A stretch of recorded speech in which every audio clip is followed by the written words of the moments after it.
word is going to be about being stuck. And at some point in our life, we've always felt that point where I am stuck. No matter what it is, you feel like you're in that situation, you're in that circumstance, and you tell yourself, I am stuck. And sometimes you really feel like there is no way out of this. I'm stuck, this is it, I have to deal with it, it ain't going anywhere, and that's that. All right? I don't care how stuck you feel, whatever circumstance it is, whatever thoughts you have in your mind, whatever happens, you are not stuck. The Lord always finds a way out of being stuck. There are countless people in the Word, and even you guys, where you can say, at some point in your life, you truly felt stuck, but God did something and made a way. Stuck doesn't necessarily mean that it's permanent, okay? The definition of it is it's fixed or trapped in something and unable to move, okay? Or you cannot change a situation. So when we talk about this word of being stuck, it doesn't mean that it cannot move. It just makes it harder to move, okay? Doesn't mean it cannot move. It just means this is more difficult to move, all right? Because we're so used to easily moving something. Oh, I can move this, but once it's stuck, it's hard to move. We're like, some people walk away, or some people actually finish. I'm going to finish getting this unstuck, and we're going to get rid of it. This all came to mind because I have a PVC pipe in my backyard. All right, it was under the ground. Okay, it was like poking out on one end, and I'm like, okay, you know. And it was there for years. That's how we bought the house. You know, I'm like, it's there for something, I guess. I don't know. So as I did further investigation on this PVC pipe, it was serving absolutely no purpose in my backyard. The original purpose for this PVC pipe was when it would get flooded, the water was supposed to go through that PVC pipe out there somewhere, all right? But over time, it stopped fulfilling what it was made to do. Over time, it got filled up with dirt, and it was blocking the water from actually going out, okay? So I'm like, you serve no purpose in my backyard, you need to go, all right? And when we look at that and we examine our hearts, we examine our minds, we examine our spirit, we need to look and say, whatever's not working, it needs to go. Whether you were the one who put it there or not, it's not working, this needs to go, it needs to move. But it's stuck. It was stuck. It was hard to move. So as I start digging it up, you know, taking it out piece by piece, at one point I'm like, man, this thing will not get up. What is the deal here? So as I start digging, there's a tree branch that grew over it. All right? So now for this thing to move, something had to be broken. Okay? So when it comes to us, and we tell God, Lord, here you go, here's my heart, here's my mind, for certain things that were stuck there for a long time, there comes a point where God, for it to move, something has to break. Something has to break. That's something you've been doing. Something has to break for something to be lifted out. Okay? So once I broke that branch, all right, then there was another branch grew over. I'm like, okay, I got to break this one too. All right? So eventually, yeah, I got it out and I had to get all the dirt out and all that stuff. But as I'm doing that, I just feel the Lord speaking to me like, this is how it is when we just go through life and we accumulate all this dirt and we keep it. And it just stays in that pipe, it just stays in your heart, it stays in your mind, and there's no way of it getting drained out because it's full of dirt. All right? We accumulate all this stuff and we keep it with us. We don't let it go. We don't deal with it properly. Because the problem here was it was getting flooded, but they didn't deal with it the proper way. They dealt with it the wrong way because you can do that, but they did it totally wrong. Okay? And there's people that have done something totally wrong to us in our life, and we keep that. That stays with us. We don't forget those things, do we? We always remember when someone did us wrong. We're like, yeah, I remember when you did this to me. You know, I didn't forget. You know? We're like, oh, there she is. I remember when she used to do this in high school. We don't forget that stuff. Right? And it's far and few in between where someone could be so good and they could be so right, but we always remember that one time they did this. It doesn't matter how good they've been, how many good. I remember that one time they did that. And those are the things we keep with us. Those are the things we walk with in our heart. And we ask, man, why am I not moving forward? I feel like there's some kind of block. that's keeping the water from flowing in me, that's keeping the Spirit from flowing in me, where that's what it is. You have all this dirt accumulated and all that, so now the Spirit has to fight through all that to try and drain that out of your life. But if you keep accumulating that dirt, now branches are growing over it, now it's under the grass, you can barely see it, next thing you know, you're like, I forgot that was even there. Because the Spirit reminds you sometimes, hey, that's still there, I didn't forget about it. Because it only takes that one moment to remind us about what happened. About that negative experience we had. It only takes that one moment to say, hey, I remember that. And we think we're over it, we think we forgot until something happens that reminds us about it, and we say, man, God, I thought that was dealt with, but I guess it's not, because I still feel a certain way when I think about this person. I still feel a certain way whenever I see them. I feel like this anger, or this jealousy or whatever, and and that's what it does, and that's when it says, man, God is not finished with me yet, because I should not be feeling this way about somebody, okay? And a lot of people, when they feel stuck, they're literally just waiting on someone to get them out. And since they have no direction, they don't really have any answers, they're waiting for someone to come to give them some kind of answer and some kind of direction on what to do. Like people who want to sign for Valencia, they have no idea what to do. I'm just going to wait till someone comes and tells me how to do this. There's some people that don't move unless someone comes up to them and says, hey, come here, come do this. All right? And they're constantly just waiting on someone. And you don't know if you're that somebody. That's someone who's waiting on that, on what they're looking for. They keep looking everywhere else when the answer's really God, and they're just waiting for someone to say, do you know Jesus? What you're trying to get out of, what you're stuck in, the only way out of this is a relationship with Jesus Christ. And when you feel stuck, the thing is, it affects your praise. Sin affects your praise. All right? When you don't repent and when we get stuck and we feel this, and we must deal with it, because, man, when we try to praise, that's what that gets in the way of it. All those feelings get in the way of our praise when we're trying to lift our hands up. But I remember this, especially if you're congregating with each other, you see that person walk in, why is she coming in here? Oh, and this and that. Yeah, I know. I've been there, okay? It affects the way you praise, and it affects, it almost puts a bind on your hands that it's so hard for you to lift them up, because all you keep thinking about, and your heart is just filled with all that dirt, it's hard for you to just lift your hands up and say, I'm done with this, okay? And it affects, what really affects it is just you're not free. You are a slave to that circumstance. You are a slave to that situation. So when you do that, and that situation has such control over you and what you do and where you go, it affects the way that you praise God because of that, because you're not free. You're trying to praise like this. With the situations here, and you're like, no, you're not free. Because that's what you keep thinking about. That's what you keep delving yourself into. All right? But the Lord always provides a way out, and it can change. Your situation can always change, and it can always turn around. I don't care where it is. I don't care what it is. There is always that chance that it's going to turn around and it's going to change, because that's what God does. All right? Let's go to Daniel.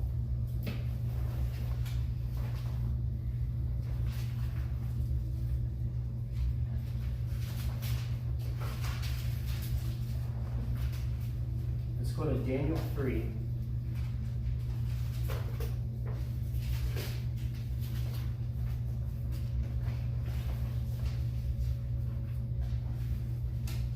Daniel 3, we'll start at 16.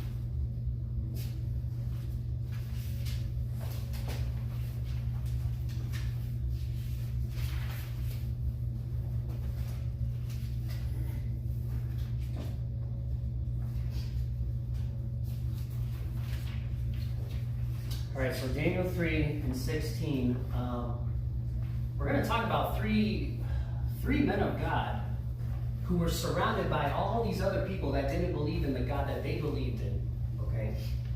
And they got stuck in a pretty bad circumstance, in a pretty bad situation where they did not see that they were going to get out of it. Even facing near death, they're thinking, there's no way of getting out of this. We're pretty much stuck. What's going to happen is going to happen. We might not get out of this. This is it. I don't think that we're going to get saved by this one. Okay? And I'm sure there's situations in your life where you thought, not maybe physically death, but you thought, this is the end. This is over. This is the end of it. This is over. My life is over. My life is in ruins, and we give up. Okay? But then God comes and he finds a way. He finds a way to get you out. So Daniel 3:16. All right, before we start, these three guys, Shadrach, Meshach, Abednego. I want to have 2 more kids to name them that, and they got to be boys. All right. These three, they serve the king. Okay. And Nebuchadnezzar had made a statue, and they said, you guys need to praise my statue. You need to bow down and worship the statue that I made, okay? Because that is the rule of the land, and that's what I want to do. But the other people who served the king were pretty much plotting this because they did not like Daniel, and they didn't like the other people that he was with, and they didn't like the God that they served. So they're like, we're going to find a way to kill them. We're going to plot against them. We're going to find a way for these guys to just go away. We want them to go away. And you have no idea who might be thinking the same thing about you. How do we make this person go away? How do I make John go away? I don't like him. Let's plot against him. There are people, you laugh, but there are people that are plotting against you that you don't even know. They are plotting against you to try to get you out the way, or to try to make you fail, or to pretty much just get rid of you somehow. All right? So we start at 16. When Nebuchadnezzar asked them, he's like, hey, you guys ain't bow down to my statue, are you going to do it or not? And then Shadrach, Meshach, and Abednego replied to the king, Nebuchadnezzar, we do not need to give you an answer to this question. Okay? If the God we serve exists, then he can rescue us from the furnace of blazing fire, and he can rescue us from the power of you, the king. What's going to happen is if they did not bow down and worship the statue, they were going to be thrown in an oven, all right, in a furnace, and they were going to be burned alive, and they were going to die. Okay? And then, with that said, even with Nebuchadnezzar saying, this is your chance to change your mind. This is your opportunity to change your mind before you die. So are you going to bow down to the statue or not? This is the time. This is that moment where it comes to how strong is my faith? How much do I believe in God that I'm willing to die for what I believe in? And I try to put myself in that situation now. If this were to happen to me right now, what would I say? Because you can think about what you say until you're actually in the moment. What would I say? This is your chance to change your mind. You could have all of this if you just change your mind. It could be everything you've ever wanted. You just change your mind. Bow down and worship me, and you don't have to go through this. You don't have to die. And they said, you know what? We don't need to answer this question. You know our answer. Throw us in the furnace if you want to. Go ahead. Go right away. I don't care. Do what you got to do, because I know the God I serve. And the riches here and all this stuff here, this stuff goes away. But I know what awaits for me. Even if I were to die, I know what's going to wait for me in heaven. All right? And so 18, it says, but even if he does not rescue us, we want you as king to know that he will not serve your gods or worship the gold statue that you set up, even if you don't rescue us. If only today us Christians actually have that attitude. Yeah, I'll go do this. Whether God comes or not, I'm still going to do this. It doesn't matter to me. You know, if he shows up, great, but if he doesn't, it's not going to change the way I feel about God. Because the thing is, as we live and when we go through different experiences and all that, we allow those things to change the way we feel about God. We allow our emotions to get in the way of how we feel about God. And the first thing, why is this happening to me? It's the first thing that comes. I don't deserve this. Why is this happening to me? I serve you. I believe in you. This should not be happening to me.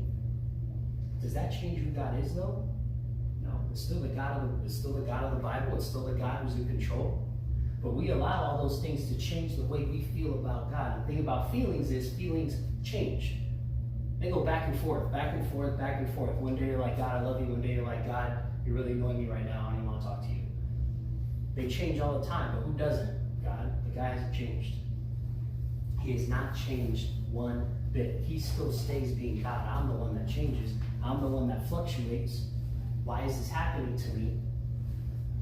And it continues to read in 19, then Nebuchadnezzar was filled with rage, and the expression on his face changed towards Shadrach, Meshach, and Abednego, and he gave orders to heat the furnace 7 times more than was customary. So now we're not just going to light up the furnace to the normal temperature. And I'm sure they're sitting there like, why you gotta do that? Like, we're already going in there. Why you gotta put it up 7 more times? Just leave it normal. You know what I'm saying? Hot is hot, okay? It doesn't matter. Hot's hot. You don't gotta do that. That's unnecessary, king, okay? But anyway, and as I read that, I'm like, man, it feels that way sometimes when we feel like we're in the oven. God has just got us in there. Man, I'm burning. He's really testing me right now. He just what? Turns up the heat. Because we thought we can go a certain limit. I can only go up to here. That's what we do. I can go up to here. But then God says, no, you can do more. 7 times more. And you're like, no, this is too much. I can't go that far. I cannot go that far. Lord, I know my limits. And I don't usually run that far. I don't go that far, okay? I only do 2 miles, I'll do 3. Don't make me go further than that. Okay? And when we feel like we're in that situation, in that circumstance where we really feel like it's just burning, it's hurting, and God just turns it up. I'm about to extend your faith farther than what you think. Because our faith, when we believe, we think, okay, well, this is my limit on my faith. I don't go any farther than this. That whole, what they're doing, I don't think I can go that far. But I'm good where I am right here. Then God turns it up and says, I'm going to extend your faith. Because for what's coming after, your faith needs to be extended. Because your faith has to be at a certain point for what he's about to call you to do. So when he actually calls you into that, your faith needs to hit a certain level because you're not going to do it. If your faith doesn't hit that certain level, you're going to be like, I'm done. I give up. I'm not doing this anymore. All right?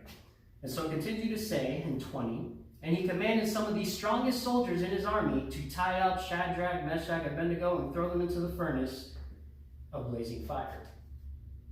The enemy is going to send his strongest men. He's not going to send the weakest people to go sabotage your life.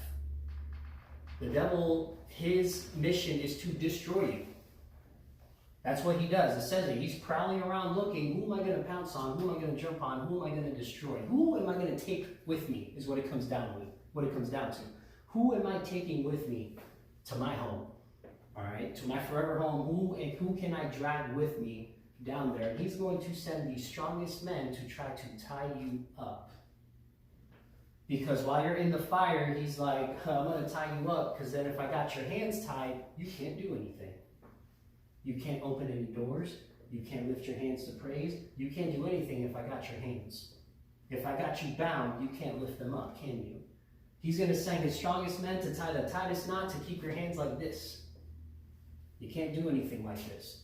Well, you can, but it's pretty hard. You can't. It's hard to drive like that, you know? Doing daily tasks like this, it's hard, okay? He's going to send his strongest men.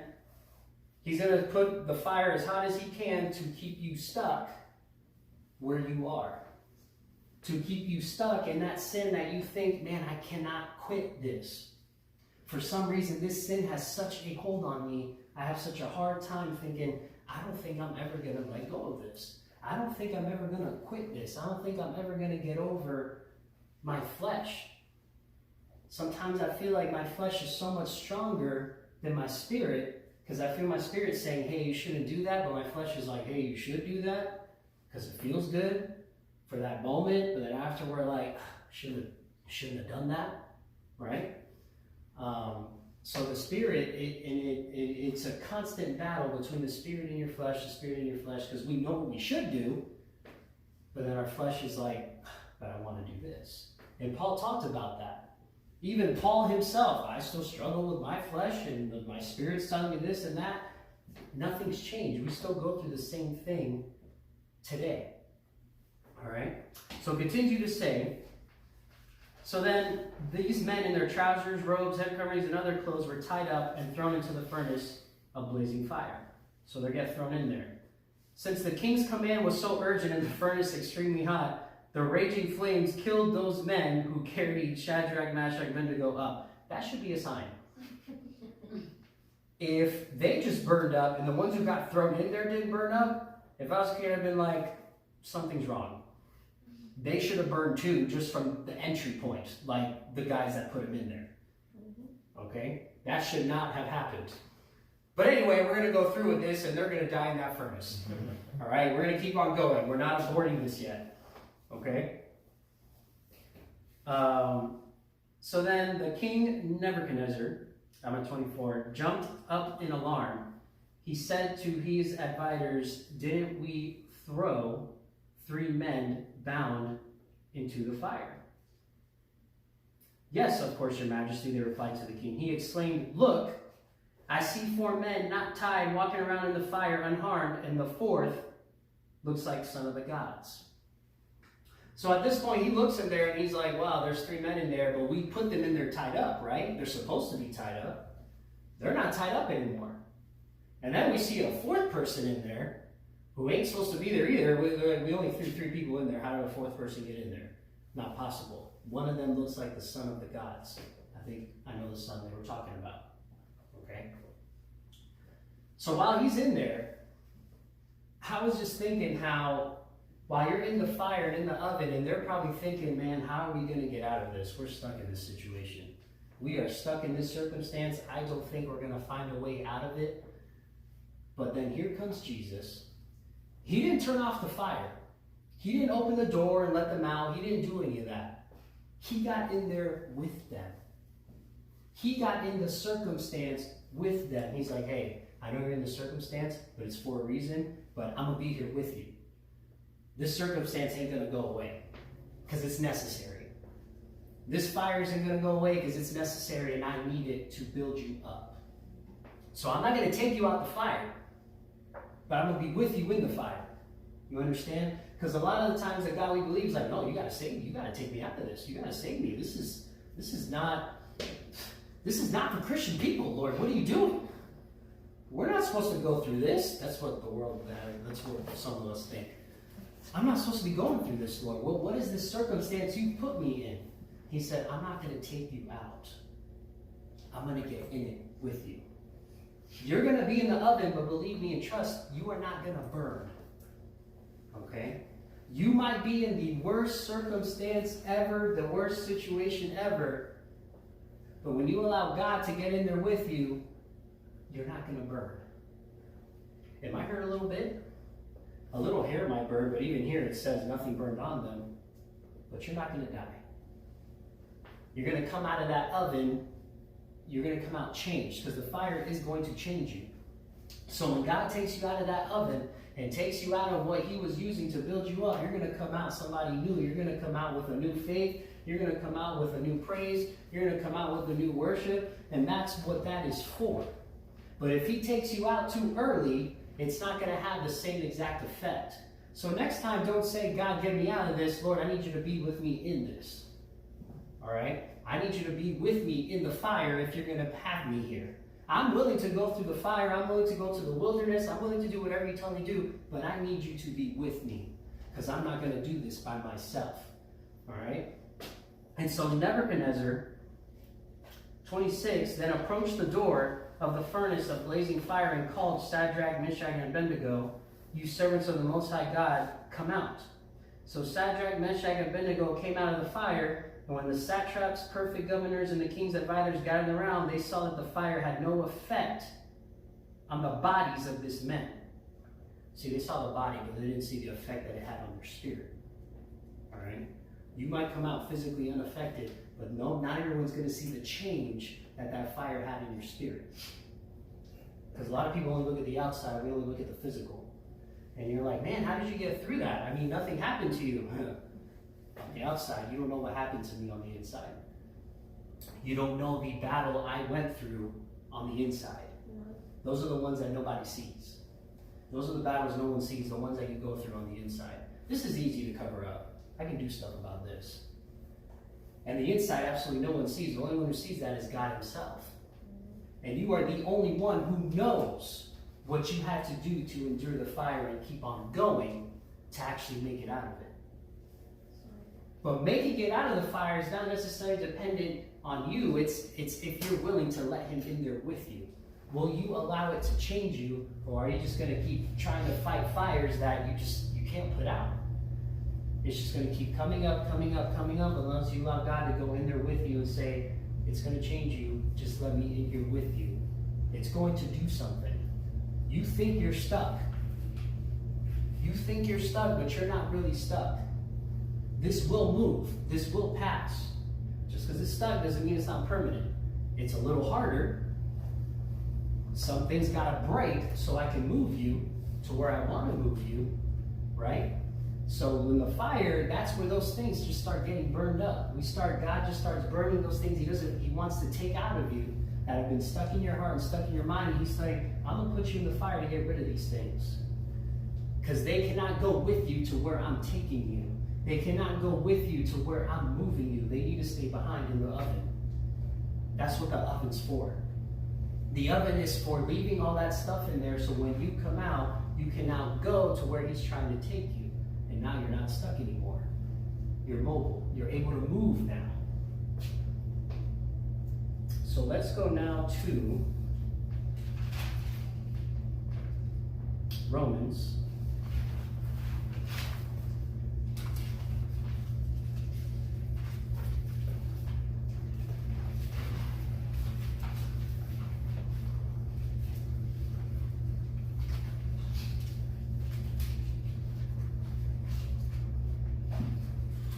Romans 6.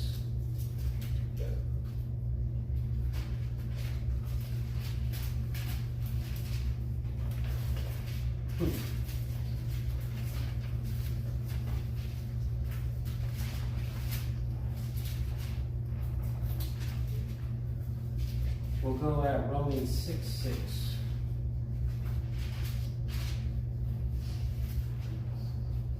Another thing I wanted to go over, when they were in the fire, their hands, what was binding them was cut loose.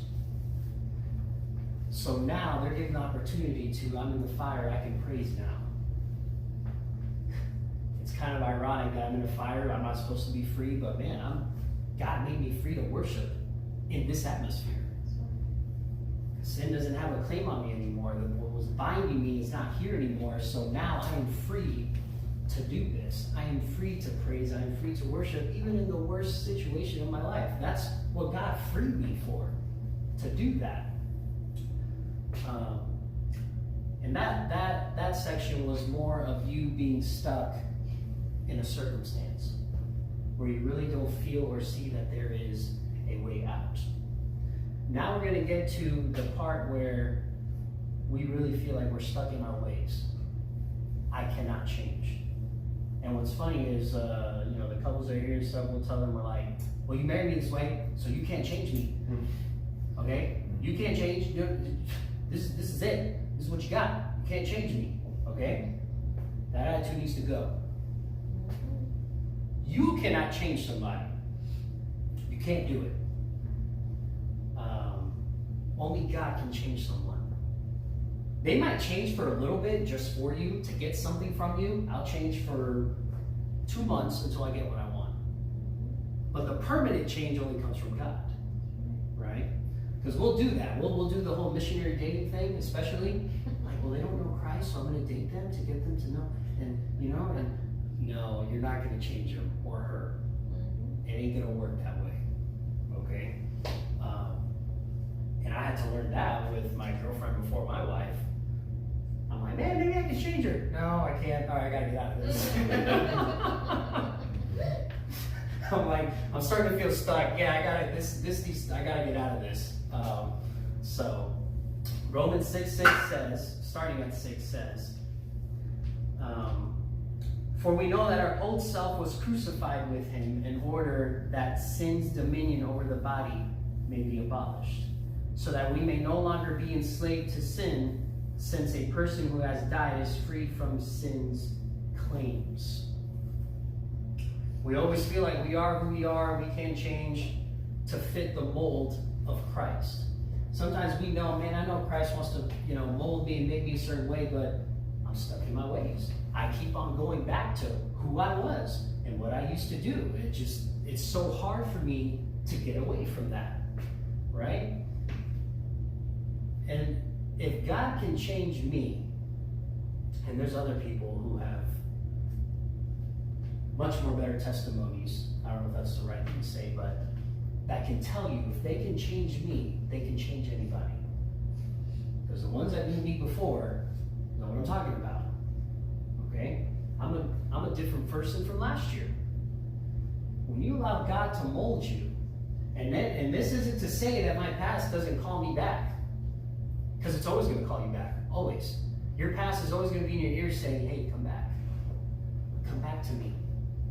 It's always going to be there. But when God is molding you and He's taking you farther and farther and farther away from who you were, the way I see it is it gets a lot harder to go back to that person.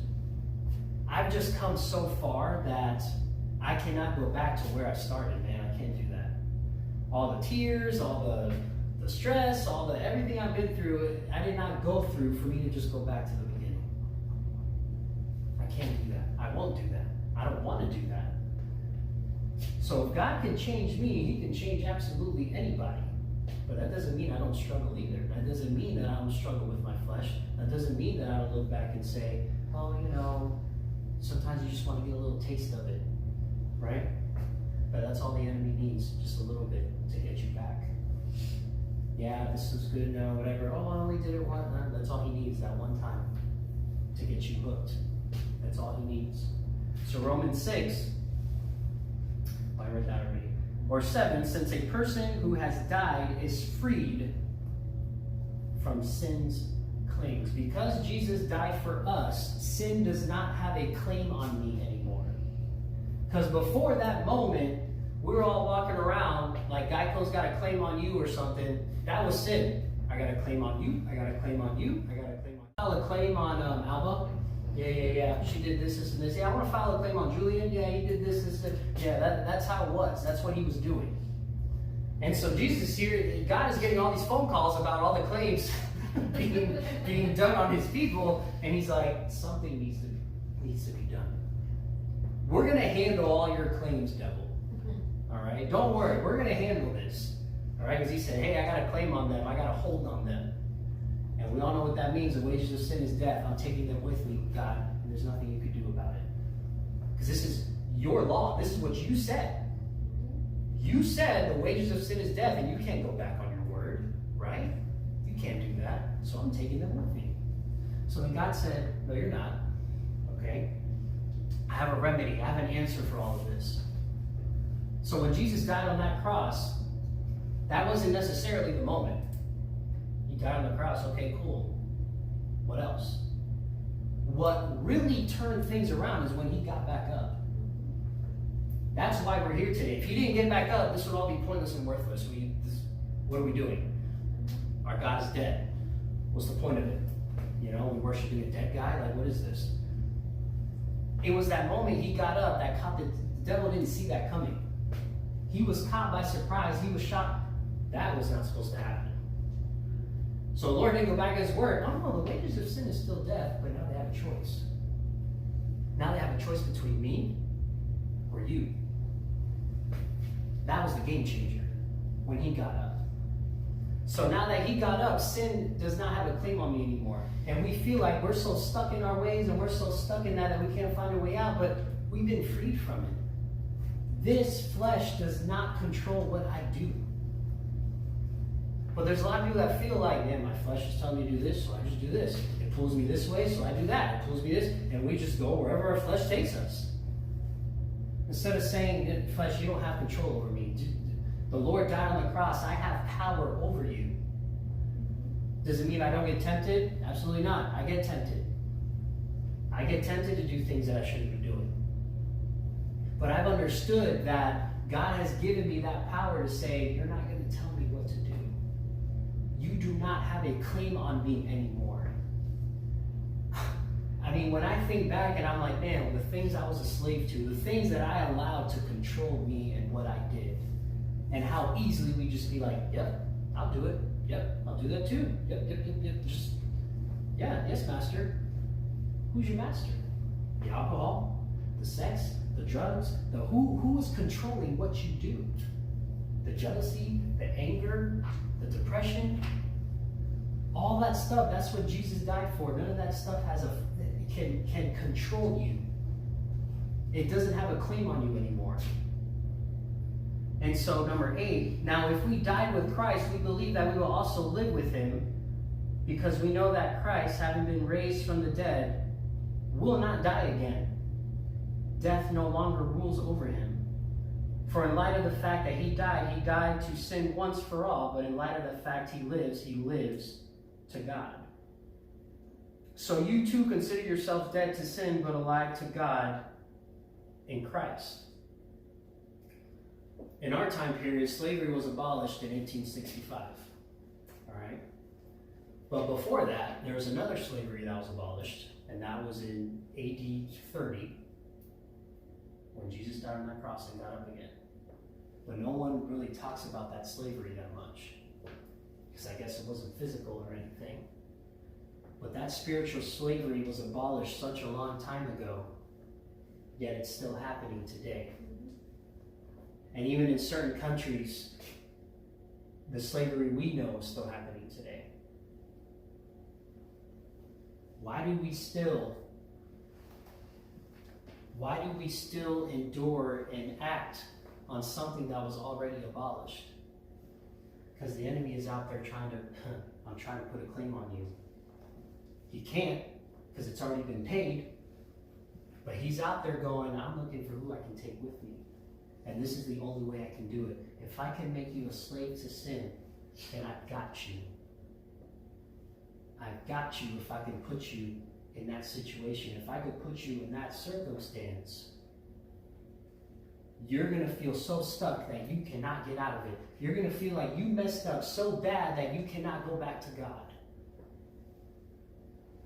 That is what he tries to do. I'm trying to make you feel so wrong that you cannot go back to God. You're going to feel so guilty. You're going to feel so bad that you're just be like, oh, God's a holy God. I can't approach the throne. Is it true? Absolutely not. But that's what he wants you to feel. That's how he keeps people out of congregations. That's how he keeps people out of having a relationship with God. Oh, I'll get with God when I fix myself. Does that make any sense?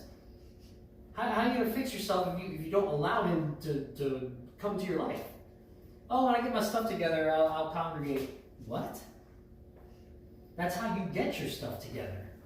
It's not the other way around. It's not, here, God, I fixed my life. Here's my fixed life. It doesn't work that way. I'm giving what we offer. We come in there with that.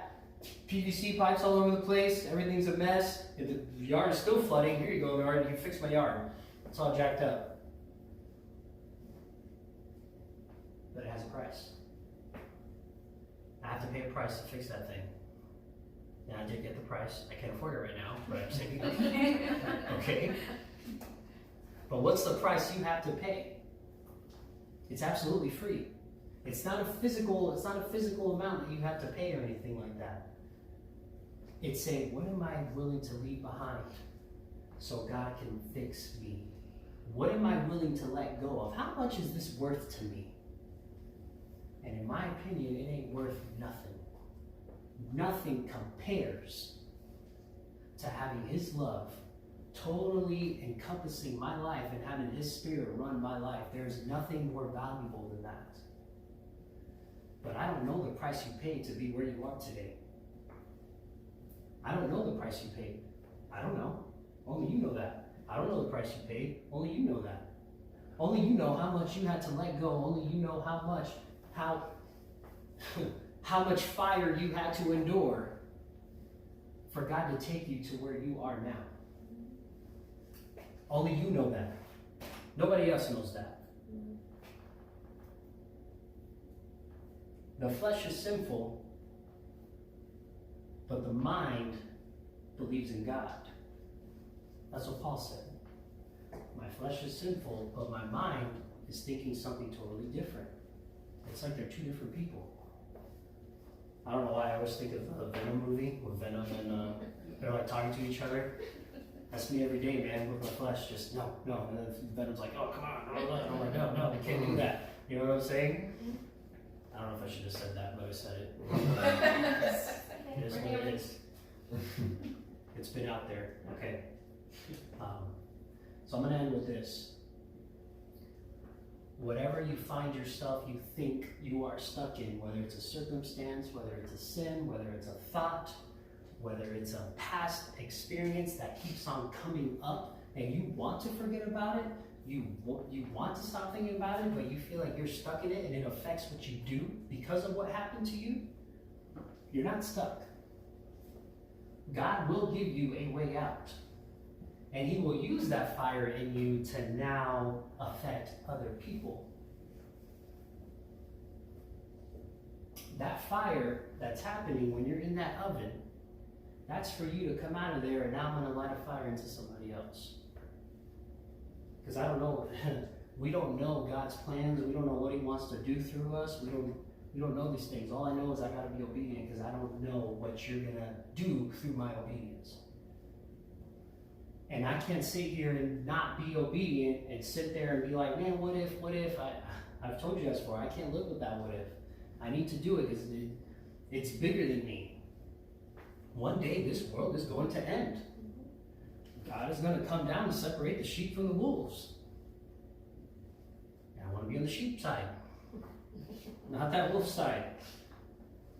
I mean, I pray and I hope that I make that cut. Right? Because we don't know, you know what I'm saying?